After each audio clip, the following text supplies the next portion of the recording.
दोस्तों, आज हम कोरोना की बात करेंगे। हालात इस तरह के बने हुए हैं कि परेशानी शुरू हो गई है पूरी दुनिया समेत पाकिस्तान में भी। पाकिस्तान कहाँ खड़ा है वो भी मैं आपको बताता हूँ। दुनिया कहाँ खड़ी है ये भी मैं आपसे बात करता हूँ। इस बारे में भी मैं काफ़ी रिसर्च करके मैंने फैक्ट्स एंड फिगर ढूंढे हैं। उससे आपको बेहतर अंदाज से ये समझने में मदद मिलेगी। दुनिया में इस टाइम कुछ 70,27,000 मरीज़ हैं, उसमें से 4,13,000 की डेथ हो चुकी है। यूँ ये शरह तकरीबन 5.80-82 बनती है, यानी कि हर 100 में से 5 बंदे या 6 बंदे कह लें वो मर रहे हैं। और डेली जो केसेस रिपोर्ट हो रहे हैं उनकी तादाद तकरीबन 1,29,000 है पूरी दुनिया में। मैं आपको बताना चाहूँगा कि दुनिया में 5 कौन से ऐसे मुल्क हैं जिन्होंने इस वबा से छुटकारा पाने के लिए, इस बला पे काबू पाने के लिए एक बेहतर हिकमत अमली से, बेहतरीन लीडरशिप से इस कोरोना की वबा पे काबू पाया है। आपने कल परसों सुना होगा कि न्यूजीलैंड की जो प्राइम मिनिस्टर हैं जसिंडा आर्डर्न, चंद माह पहले उन्होंने अपनी लीडरशिप का लोहा मनवाया था जब एक मस्जिद पर दहशतगर्दी का वाक़या हुआ, उसमें हलाकतें हुई। लेकिन तारीख़ में ये लिखा जाएगा कि इस बीबी ने अपने लीडर होने का एहसास यूँ दिलाया कि किसी को उस वक़्त मज़हब याद नहीं आया। हर बंदा सोच रहा था कि इंसानियत कहाँ है, और हर बंदे ने उसी हिसाब से रिएक्ट किया, जसिंडा की लीडरशिप को माना, और उससे ज़ाहिर है उसे भी हौसला मिला होगा। तो उस हौसले की बुनियाद पर न्यूजीलैंड में आज कोरोना के मरीज़ों की तादाद 0 हो गई है। और बीबी ने बजा तौर पे 2-3 दिन पहले डांस किया, खुशी से डांस किया। यकीनन इस बात पे पूरी दुनिया में गौर होगा कि जसिंडा की जो कायदाना सलाहियत थी और दूरअंदेशी थी, उसकी वजह से जो हलाकतें वहाँ पे हुई हैं और जो केस रिपोर्ट हुए हैं मैं आपको बता देता हूँ। 1154 केस टोटल रिपोर्ट हुए हैं, उसमें से 1132 सेहतयाब हो गए और सिर्फ 22 हलाकतें हुई हैं। यूँ हलाकतों की शरह कोई 1.9 बन 40 मिलियन की आबादी है। आज वहाँ पे 0 केस रिपोर्ट हो रहा है। दुनिया में उनकी कारकर्दगी को यूँ सराहा जा रहा है कि ये मुल्कों की खुशनसीबी होती है ऐसे लीडर जो लोगों को जोड़ते हैं, लोगों को तोड़ते नहीं हैं। मुआशरे में इत्तफाक, यगानगत, जिसका आजकल नाम ख़त्म होता जा रहा है हमारे पाकिस्तान में, वो पैदा करते होते हैं। जिस तरह हमारे वज़ीर आज़म साहब कहा करते हैं कि लीडर जो होता है अवाम उससे इंस्पायर होती है। देख लें, न्यूजीलैंड के वज़ीर आज़म के अखलाक और किरदार से मुतासर होकर लोगों ने उनकी हदायत पे अमल किया और आज न्यूजीलैंड सरबुलंद है। न्यूजीलैंड की जो सबसे बड़ी कमाई का ज़रिया है वो टूरिज़म है। उनकी जीडीपी का तकरीबन 18% रेवेन्यू जो है वो टूरिज़म से आता है। तो इसका फ़ैसला आप कर लीजिएगा कि जसिंडा ने जो फ़ैसला किया कि उन्होंने 22 मार्च को टोटल लॉकडाउन कर दिया, और उसका नतीजा आज ये निकला है कि वहाँ पे केस कोई रिपोर्ट नहीं हो रहा। आवाम को तैयार किया गया 19 मार्च को कि हम 23 मार्च से लॉकडाउन करने जा रहे हैं, अपने अपने घर का राशन वगैरह जो है वो स्टोर कर लें, और उसके बाद लॉकडाउन। तो आज न्यूजीलैंड फ़ख्र से अपना सर बुलंद किए फिरता है, क्योंकि जसिंडा के यहाँ जहाँ उन्हें अपने मुल्क की इक़्तिसादी सूरत हाल का जायज़ा लेना था, वहीं आवाम का भी सोचना था। अब अगला ज़िक्र जनूबी कोरिया के मून जे आन का है। शुरू में ये समझा जा रहा था कि चीन के बाद सबसे ज़्यादा मुतासर जो मुल्क होगा वो जनूबी कोरिया होगा, लेकिन इनके प्राइम मिनिस्टर ने साबित किया कि बातों से बात नहीं बनती, अमली तौर पे कुछ करके दिखाना पड़ता है, और इसके लिए लीडरशिप होना ज़रूरी है। उन्होंने हंगामी बुनियादों पर 100 के लगभग लेबॉर्ट्रीज़ बनाई और उनमें दिन में 24 घंटे और हफ्ते में 7 दिन टेस्ट शुरू किए और एक ट्रेल बनाई, एक लाइन बना ली कि अगर एक बंदे का कोरोना पॉजिटिव आ गया है टेस्ट, तो उसके मिलने वालों को उनके टेस्ट किए गए। उसमें से जो बंदे निकले उनको साइड पे कर दिया गया और उनके जो मिलने वाले थे उनके फिर टेस्ट किए। इस तरह जहाँ जहाँ पे लोगों का पता चलता गया कि वो कोरोना के शिकार हो गए, उनको आइसोलेट कर दिया गया। और ये बड़ा स्टार्ट में करना बहुत आसान था। ये जिस तरह वो कहते हैं ना बोतल में जिन, वो निकल आया। जिन मुल्कों में वो निकल आया वो मुल्क बड़े ख़तरनाक सूरत हाल में। एक वक्त था कि जनूबी कोरिया टॉप 3 मुल्कों में था। कोरोना के मुतासरीन में से टॉप 3 जो मुल्क हैं उसमें कोरिया का नाम था। फिर ये 5वें नंबर पे आया, फिर ये 10वें नंबर पे गया और फिर ये 15 पे गया और अब टॉप के जो 35 मुल्क हैं उसमें कोरिया का जिक्र भी नहीं है। कोरिया के टेस्ट की शरह जो थी ना, उसको देखकर अमेरिका में भी ये बहस छिड़ गई थी कि अमेरिका जैसी सुपर पावर जिसका ध्यान ज़्यादा तो लड़ाई पे ही होता है, तो वो टेस्टों के मामले में क्यों ढीला है। आज वहाँ टेस्टों की तादाद बहुत बढ़ गई है, लेकिन वो सबक उन्हें मिला कोरिया से। कोरिया ने सबसे ज़्यादा टेस्ट करके अपने लोगों को महफूज बना लिया। वहाँ की अगर मैं बात करूँ तो वहाँ पे आबादी उनकी को 5 करोड़ के लगभग है। उसमें से 12,050 केस रिपोर्ट हुए हैं। उसमें से 10,691 केस रिकवर कर गए और सिर्फ 217 हलाकतें हुई हैं और ये शरह बनती है कि 2.29 की। आज वहाँ पे डेली जो केस रिपोर्ट हो रहे हैं वो तकरीबन 48 के लगभग हैं। मतलब 5 करोड़ की आबादी में से ना होने के बराबर है। पाकिस्तान से कंपेयर करेंगे तो आपके होश उड़ जाएंगे। अब जी बात करेंगे अगले मुल्क की, ये है जर्मनी। एंजेला मर्केल, उसकी पॉपुलैरिटी का अंदाज़ा आप इसी बात से लगा लें कि वो 2005 से जर्मन चांसलर हैं। मुसलसल 4 इलेक्शन जीत कर अपना चांसलर बनना या वज़ीर आज़म कह लें बनना माने रखता है। आवाम अगर उनकी बात को सुनती है तो उसकी लीडरशिप है बेसिकली ये। उन्होंने अपना हेल्थ का जो सिस्टम है वो कितना बेहतर किया, वो अदाद-ओ-शुमार कुछ इस तरह हैं कि बरतानिया में 1000 लोगों के पास तकरीबन 2 ICU बेड अवेलेबल होंगे, लेकिन यही तादाद जर्मनी में देखेंगे तो 6 बेड अवेलेबल हैं। ये वहाँ पे सेहत की सूरत हाल है, उनकी इम्प्रूवमेंट है। यहाँ भी जर्मनी ने भी टेस्टों का रिकॉर्ड कायम किया है। टैक्सियाँ बनाई गई स्पेशल फ़ौरन और उन टैक्सियों को मरीज़ों के घर तक भिजवाया गया। उनके सैंपल लेके, टेस्ट लेके उसी टाइम पे कंफर्म कर लिया कि ये पेशेंट है या नहीं है तो उसका आइसोलेशन का मामला शुरू हो गया और अगर ठीक थी तो वो मरीज़ ठीक हो गया।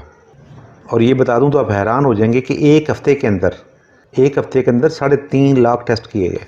तो ज़ाहिर उसका नतीजा बेहतर अंदाज से निकलना था। जर्मनी के जितने पड़ोसी थे सब ने अपने तौर पे कोशिशें की, लेकिन आपके सामने हाल है फ्रांस का, इटली का, स्पेन का और अमेरिका का। लेकिन जो काम बर वक्त करना था वो जर्मनी ने करके दिखाया और उसके बेहतरीन नतीजे मिल रहे हैं। जर्मनी के आदाद-ओ-शुमार कुछ इस तरह के हैं कि वहाँ की 8 करोड़ आबादी है और 1,87,000 वहाँ पे केस रिपोर्ट हुए। उसमें से 1,72,000 केस सेहतयाब हो गए और मरने वालों की तादाद 8,860 के लगभग है। यूएन की शरह 3.9 बनती है। शरह कदरे ज़्यादा है, लेकिन आज वहाँ पे 258 केस रिपोर्ट होते हैं डेली तकरीबन। तो ये सारा कुछ एक अच्छी मैनेजमेंट से और लोगों के टेस्ट करने से हुआ। अगले रहनुमा जो नुमायाँ हैं इस वक्त वो सिंगापुर की सदर हैं, मुसलमान हैं, हलीमा याकूब। बड़ी ही शानदार पर्सनैलिटी वाली हलीमा बीबी। वो सितंबर 2017 से सदर हैं सिंगापुर की। जब ये वबा फूटी तो सबसे पहले सिंगापुर को फ़िक्र लाक हुई कि ये चीन से हमें ट्रांसफ़र ना हो जाए। ताइवान के साथ सिंगापुर दूसरा मुल्क था जिसने चीन से अपनी परवाज़ें मुनक़ता कर दी। आइसोलेशन की तरफ जाना शुरू किया। टेस्टों के साथ बाकायदा तौर पे इंटेलिजेंस को एक्टिवेट किया गया। लोगों पर नज़र रखी गई कि उनका वे ऑफ स्टाइल क्या है और वो कहीं बीमारी को फैलाने का सबब तो नहीं बन रहे। उन पे उस हिसाब से पाबंदियां लगाई गई और हालात को कंट्रोल करने की पूरी कोशिश की गई। और वो यही था कि मार्च के एंड में आके इनके केसेस की तादाद कम होना शुरू हो गई। अदाद शुमार की बात करें तो कोई 56 लाख की आबादी है इनकी, सिंगापुर की। उसमें से 39,850 केस रिपोर्ट हुए और 39,825 केस रिकवर कर गए। हलाकतों की तादाद सिर्फ 25 और ये शरह बनती है 0.06%। इन 5 लीडरों में से आखिरी लीडर की बारी आती है। ये ताइवान की साई यंग वैन हैं। ताइवान को और सिंगापुर को साइरस वायरस का भी तजर्बा था। उसके बाद उन्हें भी अपनी इक्तिसादियात का फ़िक्र था, लेकिन आवाम की फ़िक्र ज़्यादा थी। स्कूल, थिएटर, महल्ले बंद नहीं किए गए, लेकिन टेस्टों की जो शरह थी उसको बढ़ाया गया और लोगों को पकड़ पकड़ कर आइसोलेट किया गया जिनमें कोरोना वायरस था। ताइवान में रिपोर्ट होने वाले केसों की तादाद 443 थी। उसमें से 436 जो हैं वो रिकवर कर गए और सिर्फ 7 हलाकतें हुई हैं और उनकी शरह तकरीबन कोई 1.5 बनती है।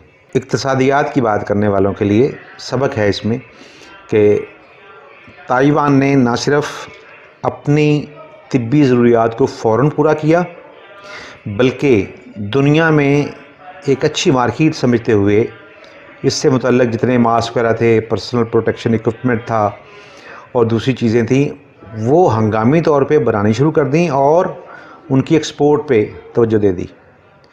तो जो इक़्तिसादी किस्म का जो बहरान था या जो भी समझ लें मुल्क की मईशत को जो ख़तरा लाहक था, वो उन्होंने कदरे कम कर दिया। अब ये तो हो गए 5 वो रहनुमा जो दुनिया में इस वक्त बेहतरीन रहनुमा गिने जा सकते हैं। दोस्तों, अब बात कर लेते हैं पाकिस्तान की। पाकिस्तान में हालात को अच्छे नहीं हैं। किसी को गिला देना या किसी को मुर्दे इल्ज़ाम ठहराना नामुनासिब कह लें, लेकिन जो ज़मीनी हक़ाइक़, वो बड़ी ज़मीनी हक़ाइक़ जो हैं वो बड़े परेशान कौन हैं। कोरोना से मुतासर हो चुके, उनमें से 2700 की हलाकतें हो चुकी। 50,000 लोग जो हैं वो हुकूमत के अदाद शुमार के मुताबिक रिकवर कर गए। बाकी का डेटा हमारे पास नहीं है कि बाकी जो लोग बनते हैं कोई 60-70 हज़ार, उनका क्या बना। हालात की संगीनी का अंदाज़ा इस बात से लगा लें कि पाकिस्तान में इस वक्त सबसे ज़्यादा, दुनिया भर में सबसे ज़्यादा केस रिपोर्ट होना शुरू हो गए रोज़ाना की बुनियाद पे। तकरीबन 6,000, बल्कि 6,000 से ऊपर ही। और हलाकतों की शरह जो है वो 2.04 है। लेकिन जिस तरीके से केस डेली रिपोर्ट होना शुरू हो गए हैं तो, और दुनिया में घंटियाँ बच गई हैं। WHO परेशान हो गया है, उसकी तरफ से वार्निंग भी आ गई। हुकूमत का कुछ समझ नहीं आ रही, लॉकडाउन करना है नहीं करना, महदूद पैमाने करना है, स्मार्ट लॉकडाउन करना है। प्राइम मिनिस्टर साहब जी प्राइम मिनिस्टर हाउस में बैठ के मामलात को देखेंगे, निगरानी करेंगे और बड़ी परेशान कुन सूरत हाल है। आवाम भी कुछ लापरवाह है और वो ज़ाहिर है जिस तरह के हालात नज़र आ रहे हैं मुल्क में, आवाम भी उस तरीके से ढल गई है और किसी को कोई दिलचस्पी नहीं है।